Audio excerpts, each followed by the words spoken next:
guys? Little lunchtime live here. Oh, bunch of people in here. What's going on? How's everybody's days going?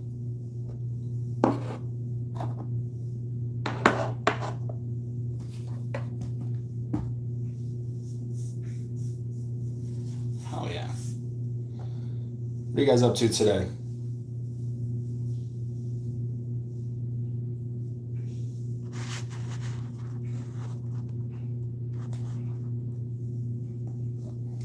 So we can talk about this one. This one's my new favorite right now. This is the Spyderco Bodacious. Really like these scales on here. Sort of like a canvas. Really, really nice. Got a little pocket clip on here. Custom. This one's titanium. And yeah, a little bit of wear on the blade. Was cutting up some packages and yeah, figure out how to clean that up. But yeah, this is a really nice one. Spyderco Bodacious in Spy 27 steel. So really solid steel. Really like it a lot. It's been holding up really well. And yeah, this one's been in the pocket a lot lately. And I like these scales because the original ones, pull them out here. The original ones kind of came out a lot further here, right over where the blade is. But with these new ones, it makes it so you can front flip it. Kind of like how the Spyderco Shaman is. That little nub here, you can use that to open it, which I really like. Gives it a nice little touch. So it's a Spyderco Bodacious. Yeah, how's everybody doing? Hope everybody is having a great weekend. What's in here? Nice. Carla, how's it going?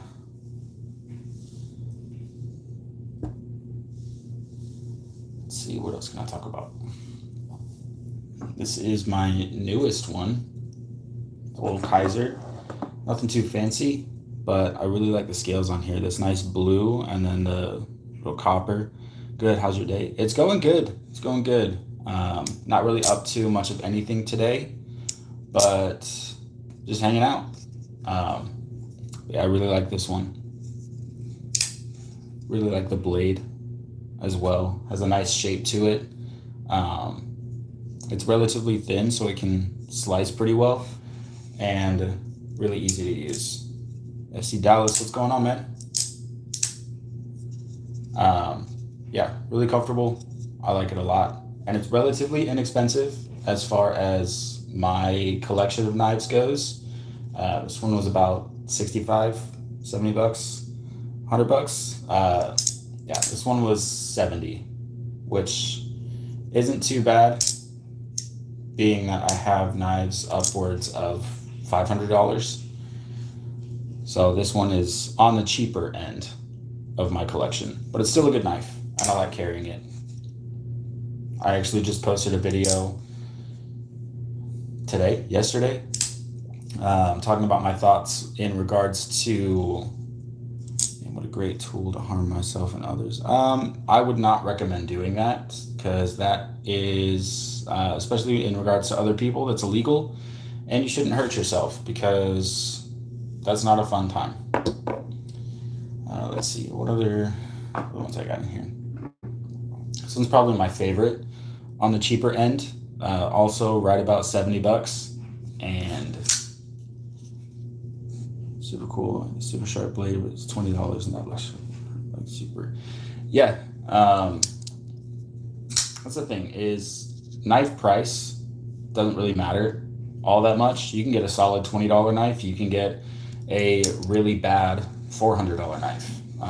Just kind of depends on a lot of different factors, companies, production process, how they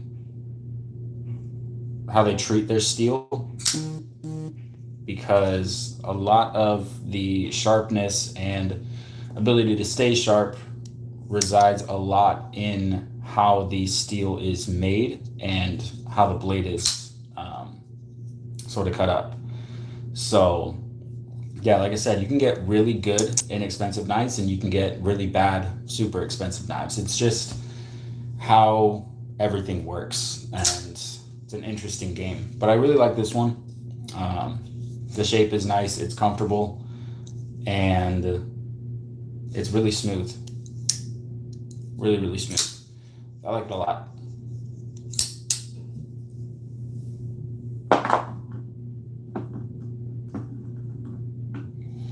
Let's see here. Another newer one here is this guy.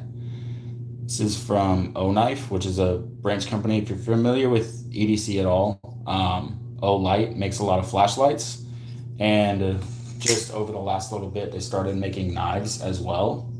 And so this one I really like a lot.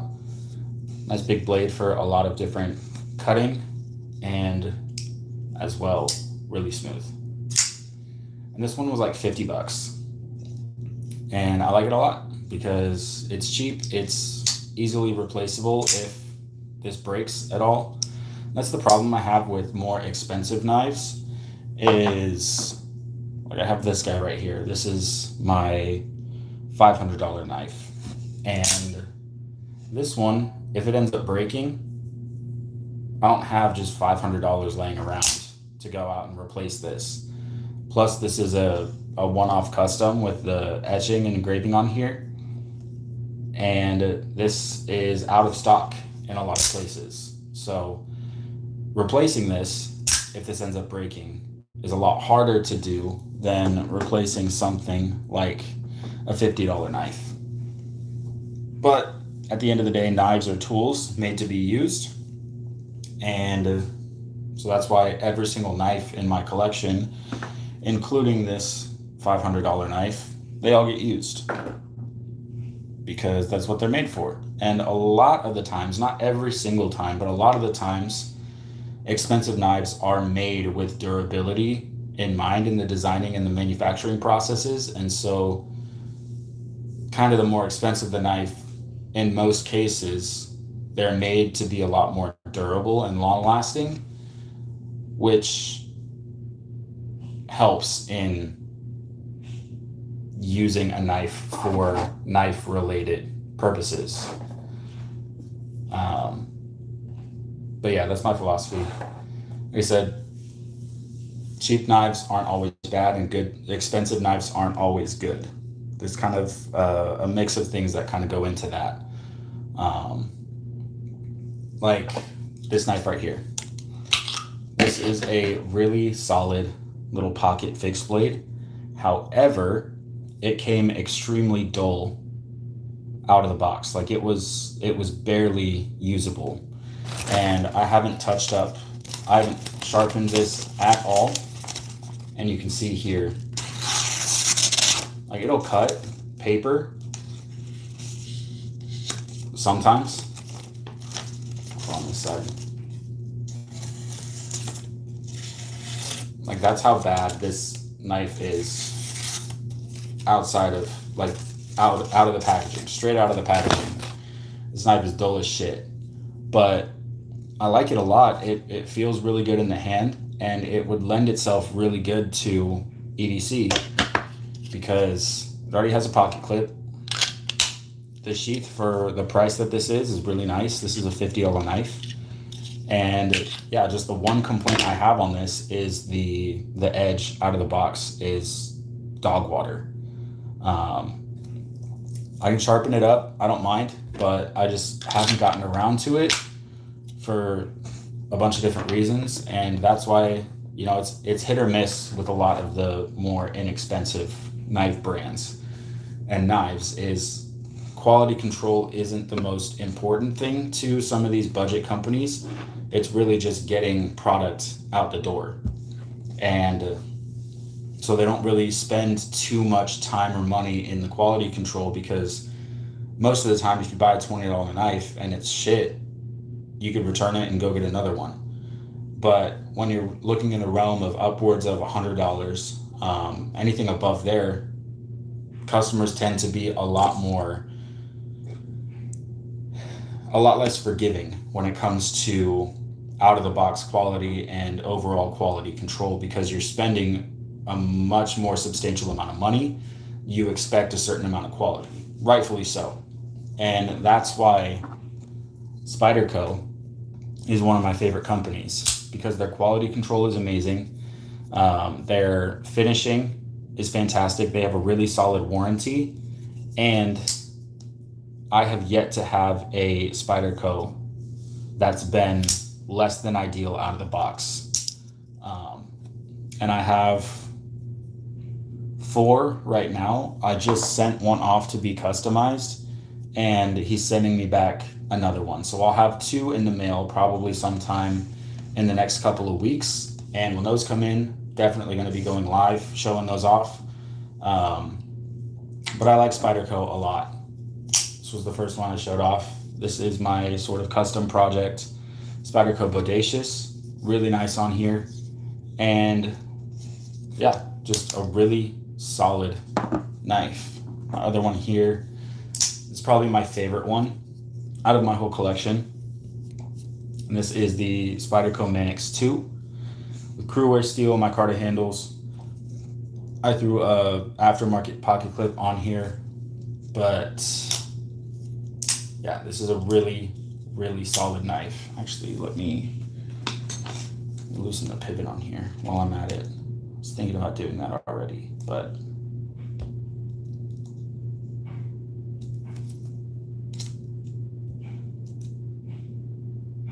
yeah, that should fix it.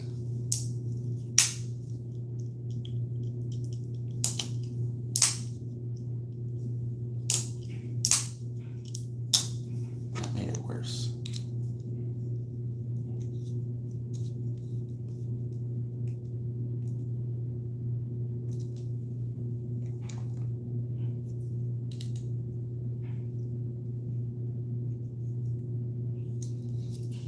Fix these up.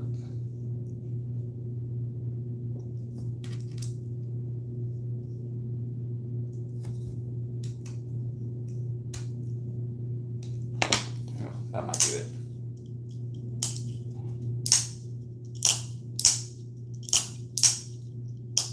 There we go.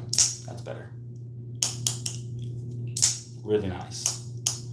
And this one's interesting because, like, let's pull this one out. Like this Benchmade here, the lock is running on little sort of U-shaped springs with a bar that runs across here. And so when you pull down, that bar goes back, and that's what keeps the blade in place.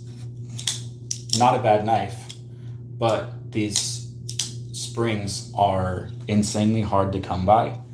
And in this case, I've already voided the warranty on this knife. So even if it breaks and I try and send it in, I can't, because the warranty is no longer active on this knife. And that's sort of the shitty thing about Benchmade specifically, is if you take the knife apart at all by yourself, you've already voided the warranty. And I have my thoughts, a lot of thoughts about Benchmade as a whole, but that's one of the reasons I don't like them, is because they don't want you to mess with this knife at all. At all. Like, you take a screwdriver to any of those screws, you've voided your warranty completely. But something like Spyderco is, I could have this knife configuration, send it in, and it's no problem, because they don't care if you take the knife apart. If anything mechanically happens on the inside, they're going to cover it. But back to my point, is this is a lot different than that Benchmade in the way that this lock works. On the outside, not much looks different. You have these little pull tabs that you pull down, the knife closes. So functionally, it's exactly the same. However, it couldn't be more different, because the spring is your typical sort of like actual spring that sits in this housing right here. And inside of this cage is a steel ball that interfaces right here. So when this snaps closed, you have a contact point right here, and then you have that steel ball on that shelf right in here on that space. And so this locking system, while on the surface it looks the same, this is actually significantly stronger of a lock than something like you find on this Benchmade. This lock, very strong, no doubt about it. It is insanely tough. It can handle a lot of use, but there is a potential for those springs to crack and break over time, and replacing those is not easy in the slightest. It takes a lot of work. Something like this is that spring has less likelihood of actually snapping or breaking because just the way that the spring is manufactured. And then on top of that, you have, let's see, basically a steel sandwich. And if you can see here, looking in this hole right there, that's where that shelf disappears into, and that's where the steel ball gets pushed. So you have a steel ball on a really strong spring keeping it from being pushed down, and then a whole steel bar on the back keeping it from going back out that way. So in construction, this lock is by every degree much stronger than something like that other knife. And I like this a lot. It's really nice. It's really smooth. The blade steel on here stays sharp. It's really tough and can take a lot of beating. As you can see, it's cut through a lot of different things, different foods, a ton of packages, and I've done some wood carving with it as well. And while the blade here looks like shit, like it's getting really dirty, the actual edge itself is still razor sharp. I'll bring this paper back out here.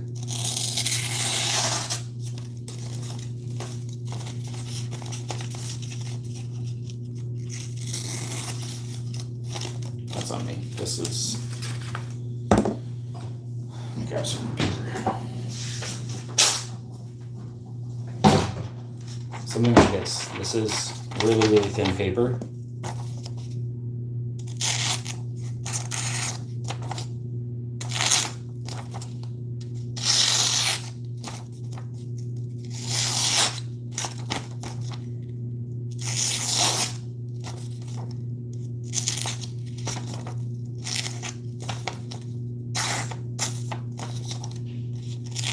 Bad example.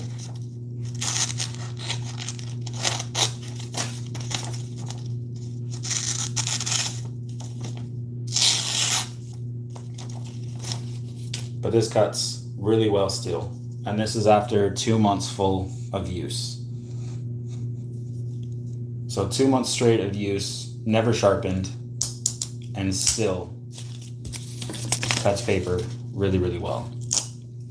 Something like this is really hard to cut because a knife has to be insanely sharp for it to cut. Like something like this that doesn't have a ton of use, but still has a good amount of use on it,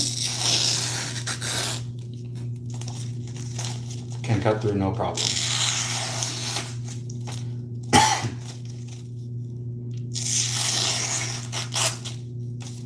You even get curves with it. But that's why I like Spyderco, the knives they have, and the steels that they end up using on their knives. From what I was talking about earlier, where the actual heating process, the treating process for blade steels, to tamper them to, typical like forging stuff, Spyderco has some of the best processing when it comes to their blade steels than any other production company on the market. Spyderco prides itself in their process and does really, really well with all of their work. And that's why I have a lot of them.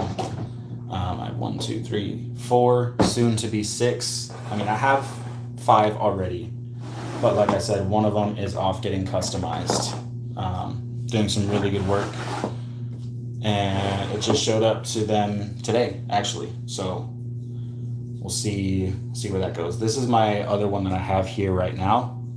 This is the Spyderco Andela. Nice little lockback. Really like it. Not a big fan of these plastic scales, but there is no aftermarket option for customizing this one, at least not readily available. So I'm kind of stuck with it, but I don't mind it. It's not my favorite, but it's not my least favorite. And let's bring out some paper. Some more paper. Check this guy out.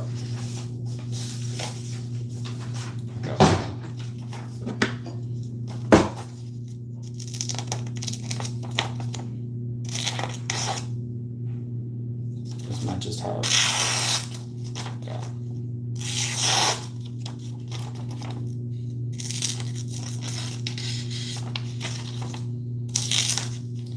As you can see, I have been using this a lot. Let me clean it up and see if that helps at all.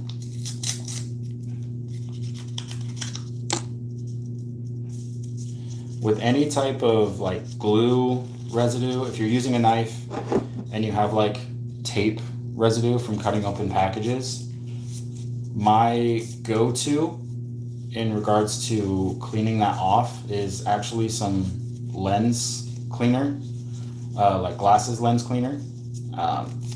Nothing fancy, it's literally just alcohol wipes, but it just works and takes all of that right off.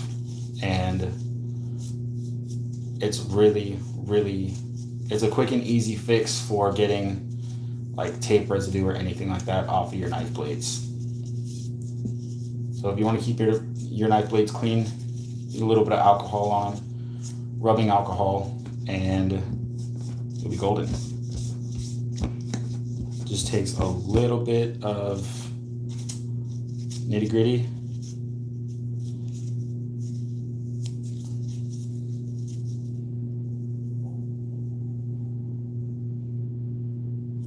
There we go. I'll clean it up with a microfiber cloth. Get all that extra residue off of there. And back to perfect. Let's go back here now that the blade's cleaned up.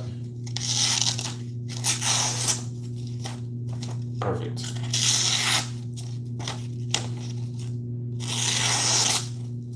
See? So, sometimes if your knife isn't cutting the way that it should be, could be a couple factors. One, you might just need to use something like a leather strop here, which kind of gets a lot of that gunk and residue off of your knife edge. So something as simple as just running that edge along this.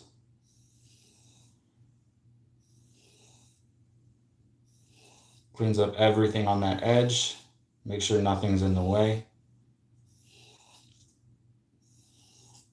There we go. That was just a couple of passes on that. Now if we come back to the paper, wipe anything off. Good as new. So something as simple as that makes a massive difference.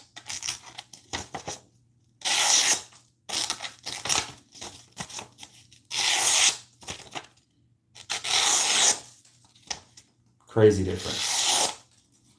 That's already cutting a lot better than what it was before. So sometimes that's really all you need is something as simple as a leather strap. This was like $12 on Amazon. But that's most of the time all it takes to get your knife edge back to actually being a good cutting knife is using an alcohol wipe, clean off anything that's on the blade that might stick to what you're cutting through. Like all of that was sticky tape residue. So even if the edge is sharp, all of that's going to stick to whatever you're cutting, and it's going to get stuck on a lot of different material. And then also using something like this to clean up anything left over on the edge itself. Really good option.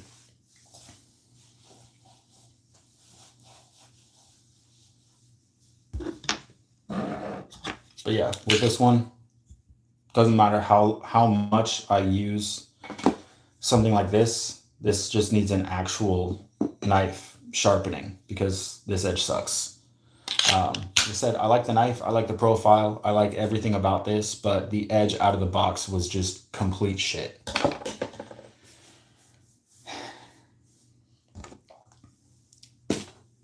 What else do you guys want to know? You guys have any questions? Anything you want to see that I might have? Let me know. Let's get some conversations going. But like I said, I hope everybody's having a good day.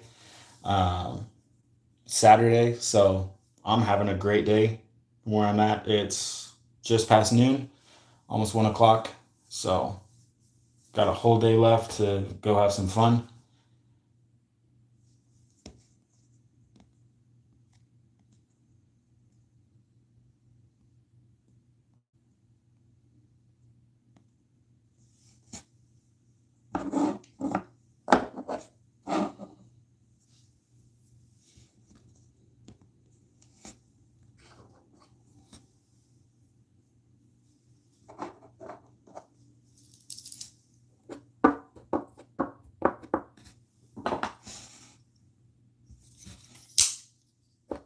Yeah.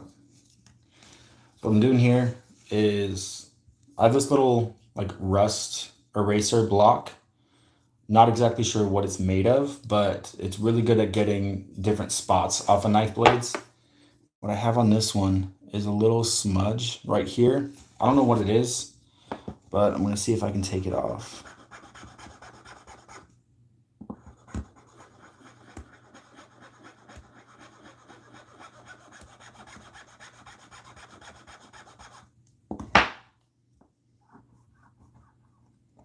It's getting there.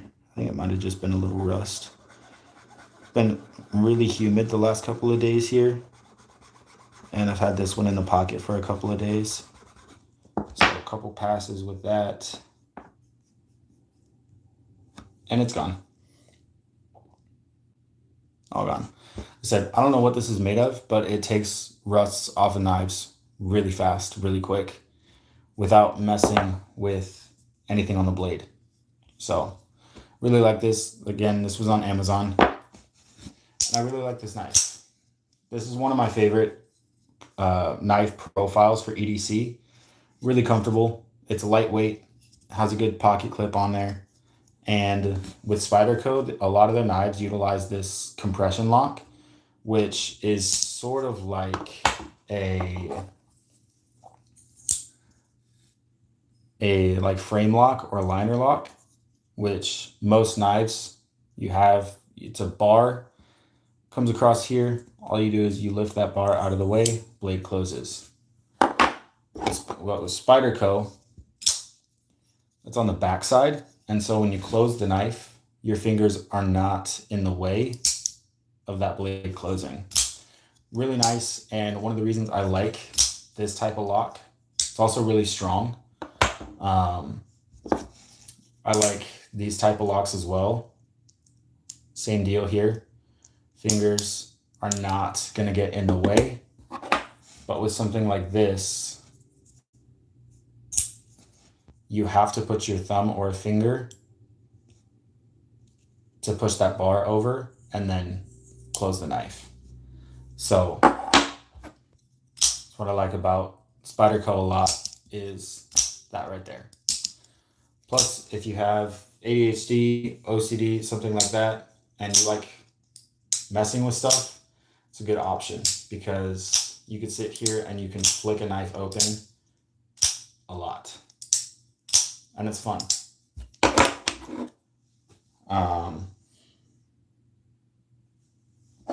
Yeah, I've also got this one right here. This is my sort of fancy knife, and it's a slip joint, so it doesn't lock. There's nothing locking the blade open. It's a spring on the back here. This whole thing is what's keeping the blade open. So all it takes is a little bit of pressure on the back there, stops halfway, and then you can push it down the rest of the way. But I like this one a lot. It's a good size. It's a good shape for cutting boxes. I don't like using this one for food a lot because a lot of that stress lands right here on the tip. And so for cutting, there's just nothing to, unless you're like chopping on the edge of like a cutting board or something like that, this doesn't lend itself too well for cutting food. Versus something like this. It has a little bit of a roll on there, so you can do a lot of different chopping for different foods.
That was my wife.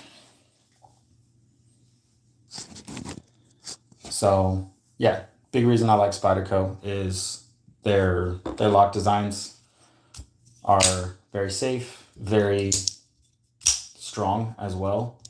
Even though it might not seem very strong, with this one there are 3 different contact points where the blade is locked open. You have the blade itself resting on this little pin here. You have the lock bar itself on the blade, and then the lock bar also sandwiches itself on that same pin. So there are 3 contact points, meaning that, I'm gonna hold this in a very safe way. It can stand up to a lot of abuse and still be just as functional. That's why I like them a lot. What are your guys' favorite knives right now, if you have one? Let me know.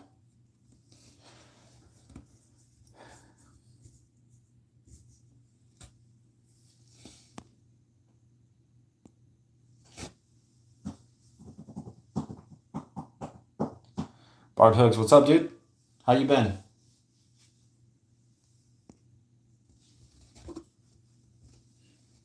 Let's see, what other sick stuff do I have?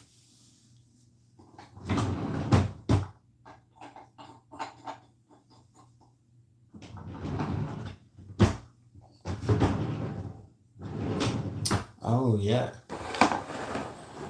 This is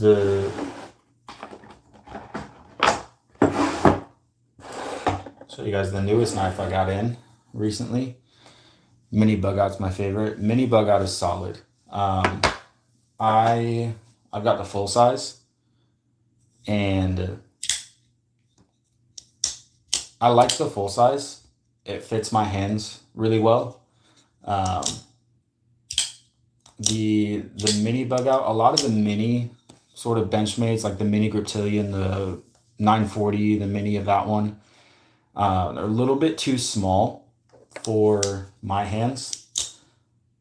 I'm also 6'1", so I've got bigger hands.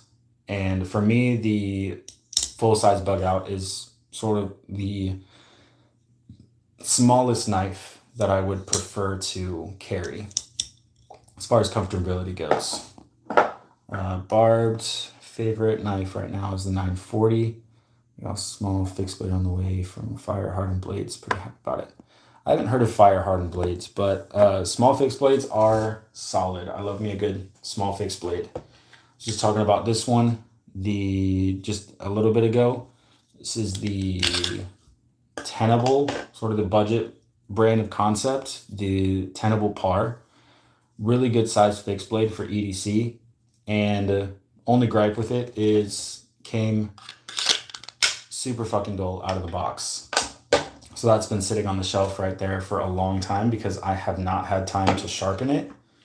Which kind of sucks because I like the profile, I like the shape a lot, but for usability, it's just not there right now.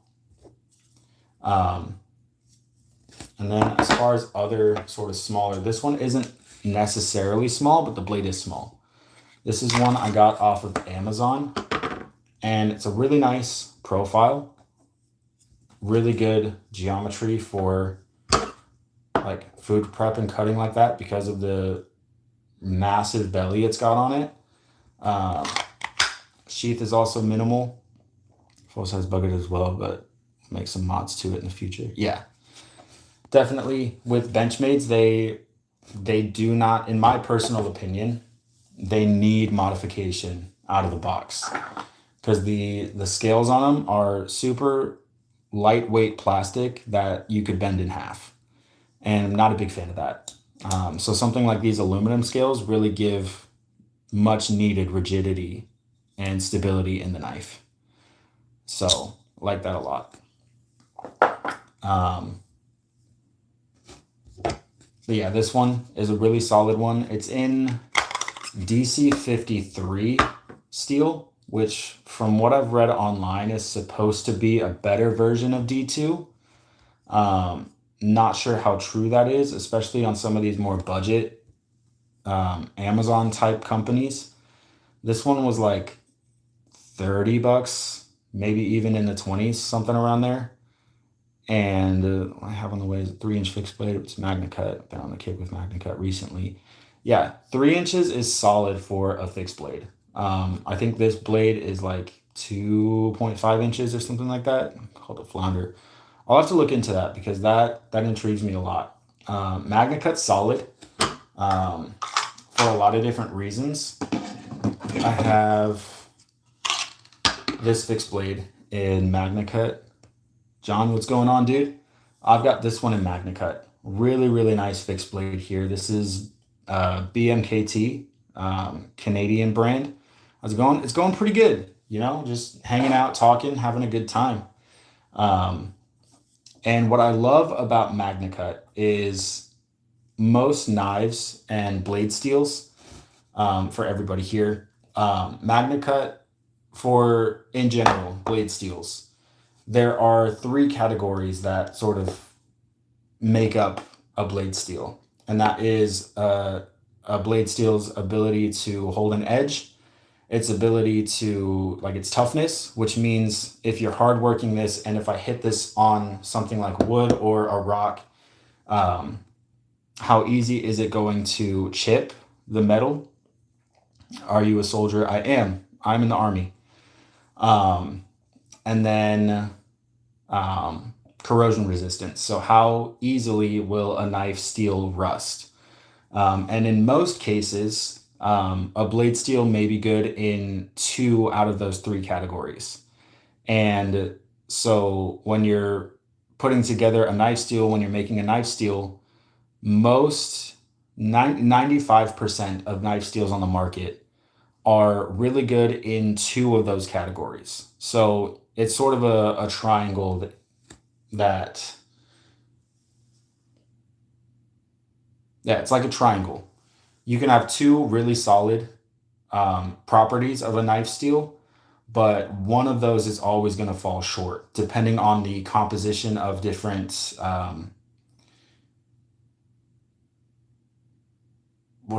elements that are used to make up the steel, where Magna Cut is a perfect blend of all 3 of those. Yeah, Magna Cut's the magical steel that strikes a balance between all 3, 100%. So Magna Cut has decent edge retention. It's nothing crazy, but it's also decently tough and insanely corrosion resistant. So in something like this Crewwear steel here, this steel is exceptionally tough. On a scale of 1 to 10, it's about, I want to say either a 7, probably close to there on toughness. So Above average. It has about average edge retention, but on a scale of 2 to 10, it's probably a 2 or even a 1.5 in stainless ability. It's not stainless, so it has decent edge retention and really good toughness, but it stains really easily. It rusts very easily. Something like this steel from Spyderco, Spy 27. It's a stainless steel, so it has really good rust retention or rust resistance. The edge retention is also very good, but it's not as tough. So it is more of a softer steel, which means it is prone to chipping from harder use tasks.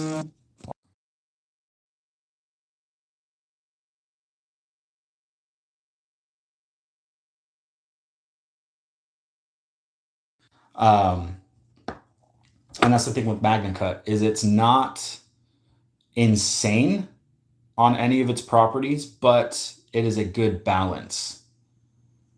Spy 27 requires a bit more care with heavy use. Yeah, 100%, because it is on the softer side. It's not a super tough steel.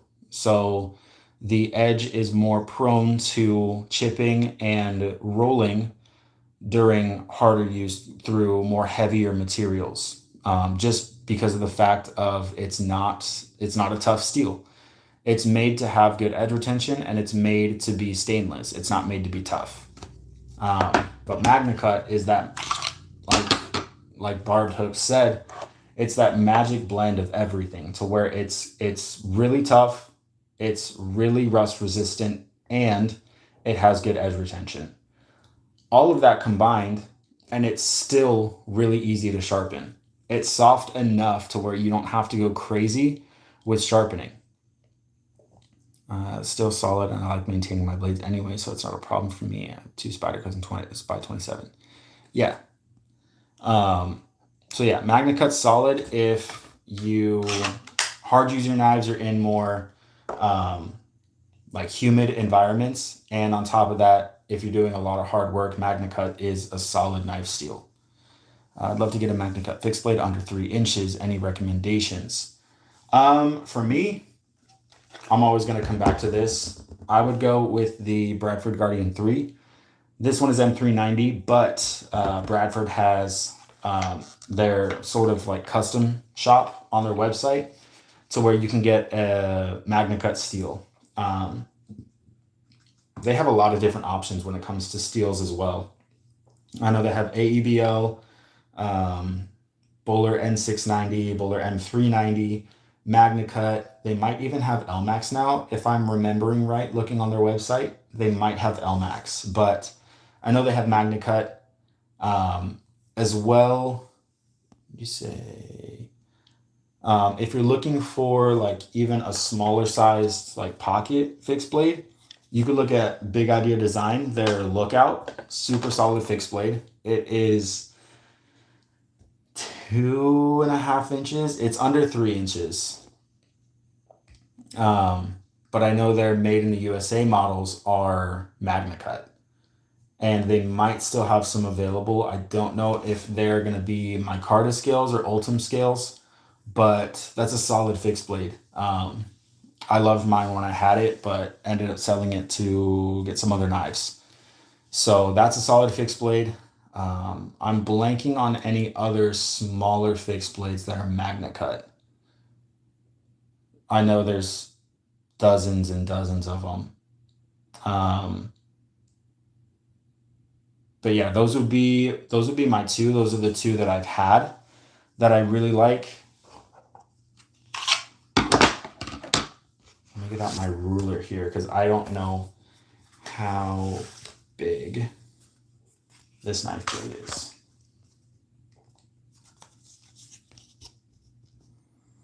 Okay, this one's just over 3 inches. This is like 3.25. So this one's about 3.25, but if you can, I know they BMKT has smaller versions of this. This is the Field Spec Explorer. I know they have a line of smaller knives in this configuration that might fit the bill. I don't know how big those knives are. Also, Griffin Co., their X series. I don't know how big those fixed blades are, but those are also really solid knives that are Magna Cut, and they have a hollow ground blade. So really slicey, and Magna Cut lends itself really, really well to hollow grinds and really shallow edge angles because of the toughness and its properties. So those are the four that come to mind right now. Um, I've used all of them. BMKT is a solid option. Griffin Co. I've had a couple of their knives and I've handled the fixed blade. I've never used it, but it felt really good in the hands. Um, but yeah, those are what I would recommend the most for Magna Cut fixed blades under 3 inches. Like I said, that Griffin Co. I'm not entirely sure if it's under 3 inches, but it seems like it would be. If this one is 3¼ inches, and I've handled that one and it's smaller than the BMKT. So that's what I would recommend. Those would be my go-tos for knives under that 3 inches. But even Big Idea Designs production lookout in M390. I really enjoy M390 as well. It has a lot of similar properties to Magna Cut, except I believe it's a little less tough, if I'm remembering the compositions right. I think.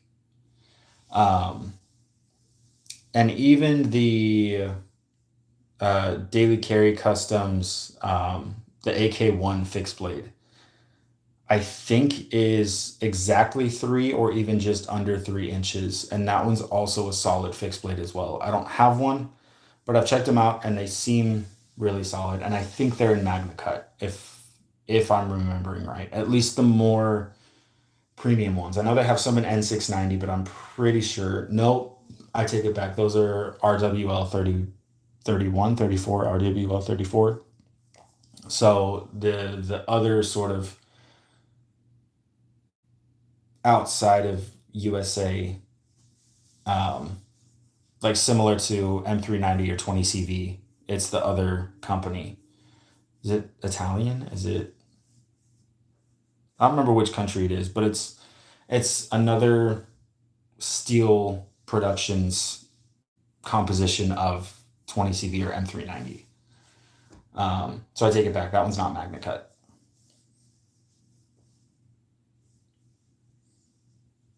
But yeah, all of those are super, super solid knives. I've enjoyed all of those. And yeah, it's been a good time.